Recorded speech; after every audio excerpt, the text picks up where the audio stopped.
नमस्कार. मी चिंतामणी सहस्रबुद्धे. रागरंग.com या यूट्यूब वाहिनीवर आपलं सहर्ष स्वागत आहे. सांगली, मिरज आणि कुपवाड महापालिकेची पंचवार्षिक निवडणूक होऊन आता जवळजवळ 6 महिने पूर्ण झालेले आहेत. या 6 महिन्यामध्ये पदाधिकाऱ्यांची किंवा प्रशासनाची अनेक आश्वासनं लोकांनी पाहिलेली आहेत, नागरिकांनी पाहिली आहेत. जेव्हा महापौर असतील किंवा अन्य स्थायी समितीचे सभापती असतील वगैरे या सगळ्यांनी जेव्हा पहिल्यांदा सूत्र हातात घेतली, त्यावेळेला आम्ही अमुक करणार आहोत, तमुक करणार आहोत अशा घोषणाही झाल्या. या 6 महिन्यामध्ये मात्र नागरिकांना सांगलीच्या प्रत्यक्ष काय काम झालंय असं काही दिसलेलं नाही. रस्त्यांची काही फार मोठी अवस्था सुधारली असं दिसत नाही. उलट आता या पावसामुळे आणखीनच ती खराब झाली. ड्रेनेज व्यवस्थेचं काय अवस्था आहे ती सगळ्यांना माहीतच आहे. ह्यापूर्वीची जी ड्रेनेज स्कीम होती ती पूर्णपणे फेल झालेली आहे. त्याचा काही उपयोग नाही लोकांना, असा अवस्था झालेली आहे.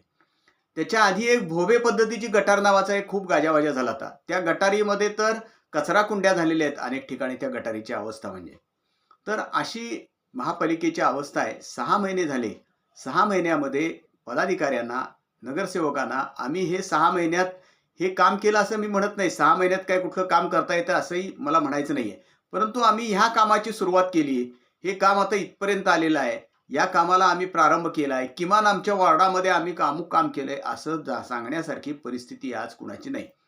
त्यातल्या त्यात विरोधी पक्षाचे जे नेते आहेत मंगेश चव्हाण, हे सातत्याने विरोध करतायत. महापालिकेतल्या एकूण कारभारावर टीका करतायत. म्हणजे तसं पाहायला गेलं तर गेल्या 6 महिन्यामध्ये काम काय केलं हे सांगायकरता मंगेश चव्हाण यांच्याकडेच बऱ्यापैकी ऐवज आहे. बाकीच्या कुणांकडे काही आहे असं दिसत नाही. उलट या सगळ्या 6 महिन्यामध्ये सत्तारूढ जो भारतीय जनता पक्ष आहे आणि राष्ट्रवादी, अजितदादांची राष्ट्रवादी काँग्रेस या दोघांची मिळून सत्ता आहे महापालिकेमध्ये. त्याशिवाय परत शरद पवारांच्या राष्ट्रवादी काँग्रेसचे 2 सदस्य फुटलेलेच आहेत. काँग्रेसमध्ये सुद्धा एक मंगेश चव्हाण वगळले तर फार कोण बाकीचे नगरसेवक बोलतायत असंही काही दिसत नाहीये. त्यामुळं तसा कारभारात काय अडचण आहे, अडथळा आहे असं बिलकुल नाही. परंतु एकूण जर आपण सगळं पाहिलं तर घरपट्टीच्या बद्दलच्या तक्रारी तर आहेतच. आता नुकतीच 2 दिवसापूर्वी पालकमंत्री चंद्रकांतदादा पाटील यांनी घरपट्टी संदर्भात सुद्धा महापालिकेत बैठक घेतली. खरं म्हणजे हे यापूर्वीच व्हायला पाहिजे होतं की नेमकी घरपट्टी किती जणांची कमी झाली. प्रशासनाचा दावा आहे ना, भांडवली मूल्यावरती आधारित घरपट्टी कमी झाली तर किती जणांची झाली, किती जणांची आहे तशीच राहिलेली आहे आणि किती जणांची वाढली आणि त्या वाढीचं प्रमाण काय, हे यापूर्वीच आकडेवारी जाहीर व्हायला पाहिजे होती आणि त्याप्रमाणे नागरिकांबरोबर संवाद साधायला पाहिजे होता. पण ते अजून काही झालेलं नाही. आता त्या घरपट्टीच्या विरोधात 4 तारखेला सांगली, मिरज, कुपवाडमध्ये बंदचे आवाहन करण्यात आलेलं आहे. याशिवाय गेल्या 6 महिन्यामध्ये महापालिकेमध्ये भारतीय जनता पक्षाची सत्ता आहे. राष्ट्रवादी काँग्रेसचं त्यांना पाठिंबा आहे. त्यामुळे प्रचंड बहुमत आहे. परंतु भारतीय जनता पक्षामधलीच भांडणं, मग ती या गटातली आहेत, त्या गटातली आहेत. महापौरांचा गट वेगळा आहे. धीरज सूर्यवंशी यांचा, महापौर धीरज सूर्यवंशींचा गट वेगळा आहे. स्थायी समितीचे सभापती जे अतुल माने आहेत त्यांचा गट वेगळा आहे. आणखी कोणाचा गट वेगळा आहे. अशीच सतत चर्चा चालू असते. मग ह्यांनी सांगायचं आमच्या गटाचं काय भांडण नाही आहे, आमच्यात काही गटबाजी नाही.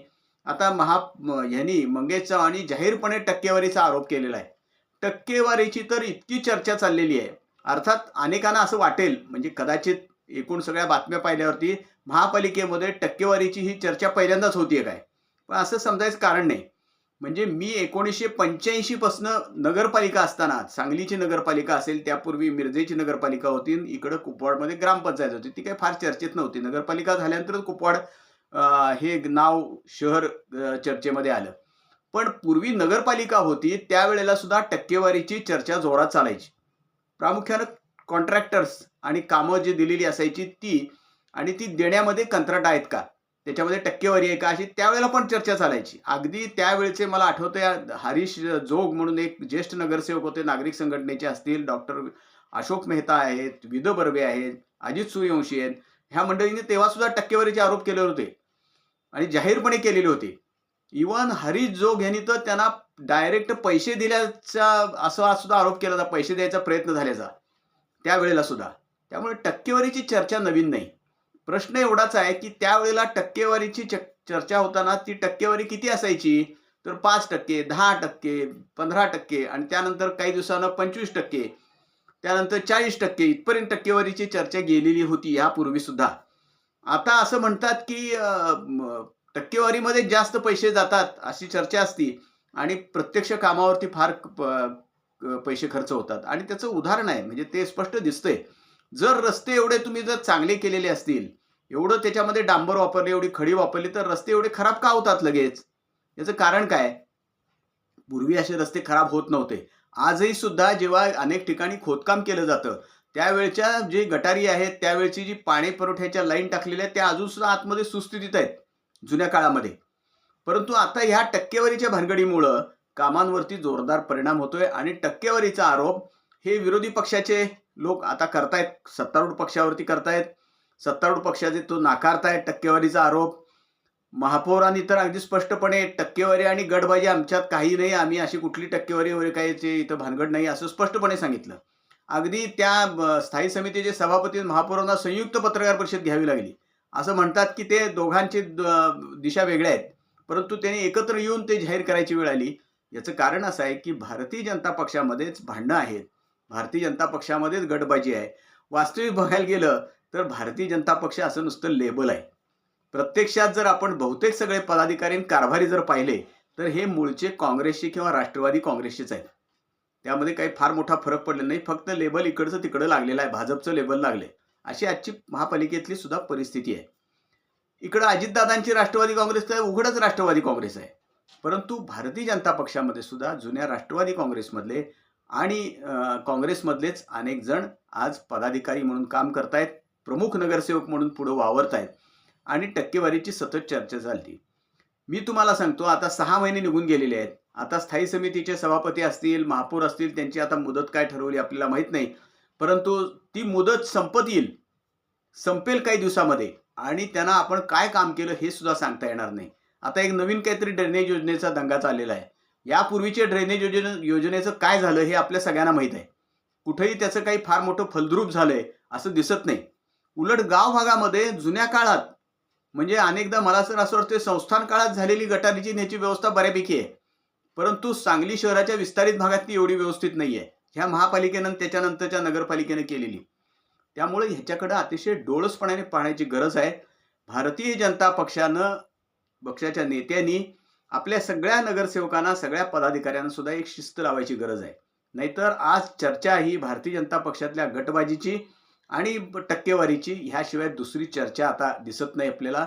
यामध्ये तातडीने सुधारणा झाली पाहिजे. विकास कामं वगैरे हे सगळं आता नुसता बोलाचाच भात आणि बोलाचीच कडी अशी सगळी परिस्थिती आहे. काय विकास कामं केलेली आहेत आतापर्यंतच्या याच्यामध्ये?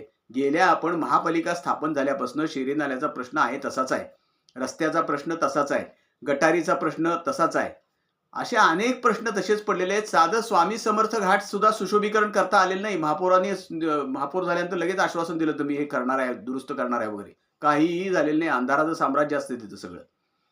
काही कुठलेही काम महापालिकेकडनं होत नाही, ही तर सगळ्यात मोठी तक्रार आहे आणि खरं म्हणलं तर दुखणं आहे. तर याकडं भारतीय जनता पक्षाच्या नेत्यांनी सुद्धा तातडीनं लक्ष द्यायची गरज आहे. गटबाजी आणि टक्केवारी ह्याची चर्चा पहिल्यांदा थांबली पाहिजे आणि खरोखरच काही काम करताय असं दिसलं पाहिजे. मला असं आठवतंय की गेले आतापर्यंत जेवढे महापौर झालेले आहेत, महापालिका स्थापन झाल्यापासून सांगतोय, नगरपालिकेचं सांगत नाही मी, 1998 पासून आजपर्यंतचे जे महापौर झालेले असतील, उपमहापौर झालेले असतील, स्थायी समितीचे सभापती झालेले असतील, प्रभाग समित्यांचे सभापती झालेले असतील, यातले काही अपवाद, सन्माननीय अपवाद वगळले तर कुणीही आज असं सांगू शकणार नाही की आम्ही आमच्या कारकिर्दीत हे काम केलं, हे काम आम्ही सुरू केलं आणि ते तडीला नेलं. उलट अनेकांनी सुरू केलेलं काम म्हणजे पूर्वीचं मूळचं असलेलं चांगला धडाचं विजोड करून ठेवलंय असं सुद्धा आपल्याला अनेक ठिकाणी दिसेल. अशी गंभीर परिस्थिती आहे. तर त्याच्याकडे प्रशासनानं सुद्धा लक्ष द्यायची फार गरज आहे. काटेकोरपणे प्रशासन असलं पाहिजे आणि तसं ते या निदान आता हे 6 महिने गेलेलेच आहेत. ह्या पुढच्या 6 महिन्यात तरी असं काही काम होईल. भाजपमधली निदान गटबाजीची चर्चा थांबेल, टक्केवारीची चर्चा थांबेल आणि खरोखरच काहीतरी काम दिसेल अशी अपेक्षा करूया. आमचं हे रागरंग.com ही जी YouTube वाहिनी आहे ही आपण लाईक करा, शेअर करा आणि सबस्क्राईब करा. धन्यवाद.